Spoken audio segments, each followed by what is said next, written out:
네, 지금 시간은 11시 30분이 넘어가고 있습니다. 밴쿠버 시간이고요. 천연가스 1시간봉, 네, 금요일장 오늘도 활발하게 진행 중입니다.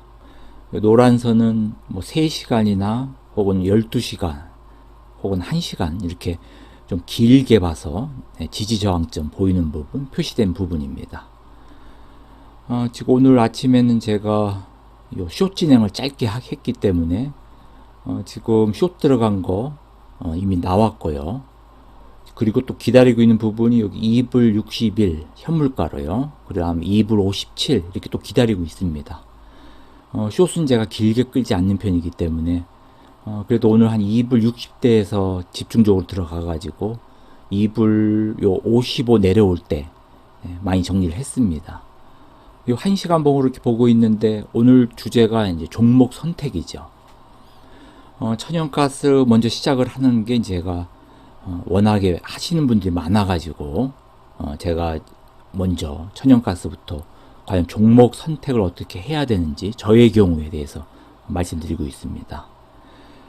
물론 뭐 종목 선택이 뭐 친구 권유나 아니면 본인이 연구해서 다 종목을 선택하고 있겠죠. 하지만 천연가스 같은 경우에 작년, 재작년, 뭐 금년 초반까지 대부분 많이 하시는 종목들이 보일이나 콜드였습니다. 하지만 주변을 봐도 보일, 콜드를 해서 계속적으로 큰 돈을 버신 분들은 그렇게 많지는 않은 것 같습니다. 저도 천연가스를 본격적으로 한 건 몇 년 되지 않지만요. 원자재 시장은 제가 한 20년 이상을 했었고, 천연가스를 본격적으로 한 거는 한 4년, 3, 4년 정도, 네, 그 정도 돼가고 있습니다. 원유는 10년 이상을 했기 때문에 뭐 에너지 관련된 원자재. 근데 문제는 이제 올해 들어서 PTP 해당되는 종목이 이제 텍스를 내는 바람에 많이 또 다른 쪽으로 또 많이 옮길 거로 제가 볼 때 예상을 하고 있습니다. 종목 선택에 있어서 가장 중요한 거 천연가스 30분 봉 보면서 말씀드리겠습니다. 제가 봤을 때는 천연가스를 많이 하시는 이유가 천연가스로 돈을 많이 벌어서 성공을 많이 해서 한다기보다는 주변에서 이 보일이나 콜드를 많이 하기 때문에 하시는 것 같습니다. 제가 종목 선택하는 가장 첫 번째 그 기준은 제가 잘할 수 있는 거, 그리고 제가 해서 수익이 꾸준히 나는 거. 물론 천연가스로 꾸준히 뭐 수익이 나시는 분도 있을 것 같고요. 뭐 대박을 터뜨린 분도 있겠죠. 작년의 경우에 하도 변동성이 뭐 오르락내리락이 심했기 때문에요. 올 상반기는 천연가스가 요 하방 장세가 강해가지고 과연 어떻게 됐는지는 모르겠지만은 제가 여러 번 동영상 내보냈지만 천연가스 특히 12월 달에 일주봉 한번 보시면은 작년 12월하고 1월 사이에 흔히 말해서 한국에서 서학개미라고 불리신 분들이 가장 많이 보일로 돌입을 했었죠. 보일로 진입을 하는 바람에 아마 큰 손해가 많이 났을 겁니다. 전반적으로 제가 봤을 때는. 저는 작년에 대부분 인버스로 내려왔습니다. 작년에 인버스로 계속 진입을 했었고 금년 한 1월 때까지도 인버스 진입하다가 한 4불 때서부터 인버스 진입을 거의 안 하고 숏 진행을 많이 했었는데요. 그와 반면에 보면은 주변 분들하고 흔히 서학개미라 불리시는 분들 작년 12월 달에 집중적으로 보일 들어갔었고 그리고 1월 달에 보일 들어가는 바람에 과연 이런 장세에서 6불 때 7불 때 가던 장세가 현재 바닥권이죠. 뭐 1불 말까지도 갔었고요. 현물가 기준으로 1불 말까지 가고 지금 2불 중반에 와 있는 그런 상황입니다. 물론 12월 1월에 들어가신 분들은 아직도 많이 물려 있을 것 같습니다. 저는 종목 선택에 있어서 가장 중요한 점은 자기가 잘할 수 있는 종목, 그리고 여러 번 해서 꾸준한 수익이 나는 종목, 중장기로 끌고 가면서도 수익이 나야겠죠. 그런 종목들 위주로 주로 하고 있습니다. 종목 선택이 뭐 누가 해라 마라 그 떠나서 뭐 10번을 매매하든 100번을 매매하든 뭐 중타로 가시든 단타로 가시든 자기 그 승률은 본인이 잘 아시죠. 수익률도 본인들이 잘 아시고요. 승패, 과연 승률이 몇 퍼센트인가? 그 다음에 수익률이 과연 은행에다 그냥 적금 넣는 것보다 나은지 따져보고서 사실 이 천연가스를 지속적으로 하시는지 아니면 천연가스 말고 다른 종목을 또 선택을 해야 되는지 생각해 보는 게 좋을 것 같습니다. 제가 볼 때 천연가스 물타기로 계속해서 들어가는 성격이신 분들은 사실 안 하는 게 좋습니다. 천연가스만큼 물타기에서 성공하는 확률이 높지 않고요. 천연가스는 물타기 하면 할수록 피해가 가중되는 종목이죠. 그만큼 추세가 강한 종목이고 추세 매매로 가시든 반전 매매로 가시든 아니면 둘 다든 그리고 뭐 양방향으로 해칭을 하시든 일단 천연가스에서 과연 1년에 얼마나 수익이 나는지 한번 따져보셔야 될 겁니다. 제가 말씀드리고 싶은 것은 종목 선택은 무슨 복수혈전도 아니고요. 계속해서 손해보고 손해보는데 뭐 올해는 뭐 이번 달은 이런 식으로 계속적으로 자금을 투입해서 손해를 본다면은 제가 볼 때는 다른 종목 결국 원자재 시장이 맞지 않으면은 뭐 ETF, ETN 다른 종목으로 가거나 아니면 그러한 투자 종목보다는 적금으로 나가는 것이 사실 개인적으로 봐서 타당하다고 생각을 하고 있습니다. 천연가스 마찬가지로 제가 원유 쪽에 주로 많이 투자를 하고 있는데 원유 같은 경우에는 여러 다양한 종목에 작년에 많이 투자를 했었죠. 제 동영상 보신 분들은 알지만은 뭐 레버리지 인버스를 비롯해서 뭐 다양한 종목이 워낙에 많으니까요. 원유 쪽은 원유 쪽 PTP 세금 내는 거 현재 PTP 요 텍스가 나가는 거 빼고 새로운 종목에 지금 적응 중이고요.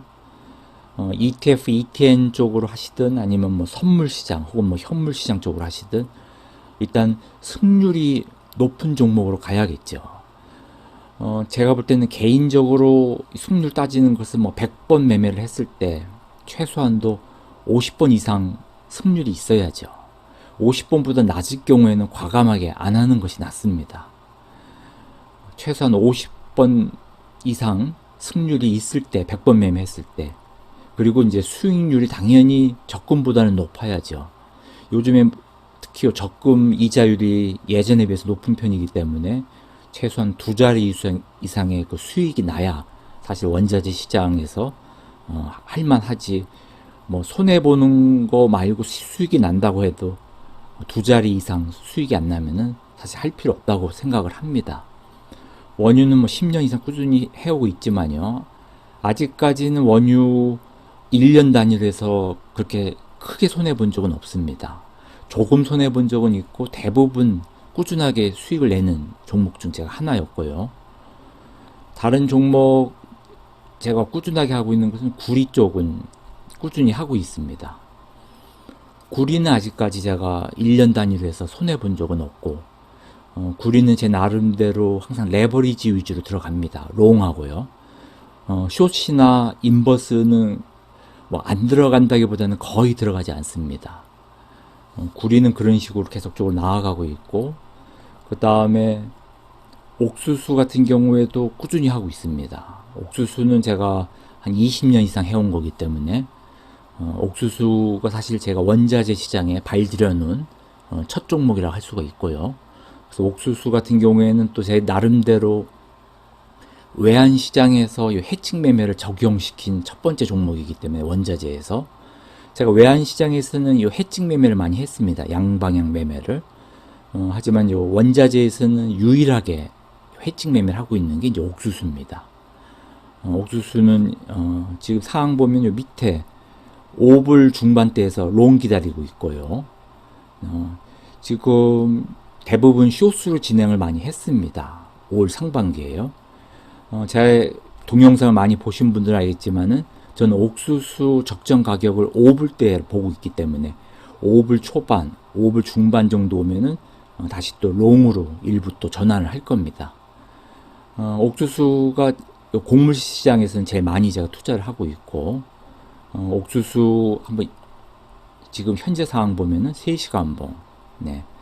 현재 3시간 봉에서 5불 74 가리키고 있고, 저는 주로 이 현물 시장에서 많이 하고 있습니다. 현물 CFD 시장 주로 롱하고 숏 해칭 매매를 많이 하는 종목 중에 하나입니다. 한국에서는 선물 시장이 발달해 있어가지고, 뭐 발달해 있다기보다는 선물 시장이 치중해 있는 거죠. 선물 시장이 치중해 있어서 대부분 원유, 천연가스, 옥수수 할 거 없이 대부분 곡물이나 뭐 에너지 관련 원자재 대부분 선물에 치중하고 있죠. 사실 ETF, ETN으로 종목이 전환된 지가 몇 년 되지 않습니다. 제가 알기로는요. ETF, ETN이 여러 가지 이제 종목이 다양하게 나온 것은 불과 뭐 10여 년에 불과하죠. 역사가. 그와 반면에 이제 선물 시장 몇십 년 전부터 그 디지털로 되기 전에부터요. 선물 시장에 뛰어들어서 선물하고 옵션 한국에서는 아마 오래 하셨던 분들이 꽤 있습니다. 네. 그리고 최근에 하시는 분들은 이제 ETF, ETN 쪽으로 많이 하시는 거로 제가 알고 있고요. 그리고 극히 최근에 몇 년 사이에 요 CFD 투자가 활성화돼 가지고 하고 있고요. 불과 뭐 4, 5년 전만 해도 CFD 투자, 현물 요 CFD 투자를 가능한 사람이 한 100여 명 안 됐었는데 극히 요 몇 년 사이에 한국에서 그 조건이 완화되는 바람에 뭐 몇천 명 이상 뛰어드는 걸 알고 있지만은 하여튼 선물로 가시든 현물로 가시든 이 종목 선택은 자기가 승률이 높은 걸 해야 됩니다. 제가 몇 번 그런 걸 강조하지만 원자재 시장 매매하는 것이 복수 혈전이 아니죠. 계속해서 손해보고 있는데 물타기 들어가고 또 물타기 들어가서 또 손해보고 이렇게 손해가 가중돼서 결국 파산해버리고 마는, 그리고 거기서 끝나지 않고 또다시 뭐 돈을 여유 자금을 하시는지 모르지만 또 돈을 또 들여서 결국은 크게 손해보고 끝나는 게 90% 이상 매매하시는 투자자들이 이 원자재 시장은 열의 9은 실패를 하고 맙니다. 제가 그래서 강조하는 거고요. 네, 발전하고 덩치가 커지면은 나스닥 100에 편입되죠. 나스닥 100 편입되고 나서 이제 그 개별 투자 여러 가지 이제 많이 있는데 뭐 넷플릭스라든가 뭐 이렇게 넷플릭스 뭐 이런 식으로 뭐 최근 몇 년 사이에 커진 그 회사도 있고, 뭐 애플 같이 뭐 꾸준하게 지금 들어가 있는 회사도 있고, 뭐 인텔처럼 그런 회사도 있고, 뭐 다양하지요. 뭐 엔비디아처럼 엔비디아, 뭐 AMD. 제가 나스닥 100 관련된 거 한 10여 개는 제 나름대로는 뭐 사고 팔고 하는 그런 것보다 꾸준하게 투자를 하고 있기 때문에 제가 나스닥 100 지수를 투자하고 있습니다. 이런 식으로 자기가 잘할 수 있는 종목을 선택을 해야 되죠. 하지만 제일 중요한 거는 승률이 높은 거, 본인이 해서 승률이 높은 걸 선택해야 됩니다. 100번 해서 50번 이상은 최소한 돼야 이 종목 선택할 때 계속적으로 해야 될 의미가 있지, 100번 투자를 해서 50번 이하로 떨어질 경우에는 절대 투자해서는 안 되겠죠. 일단 제가 기본적으로 하고 있는 종목 선택에 관해서 한번 말씀드렸습니다.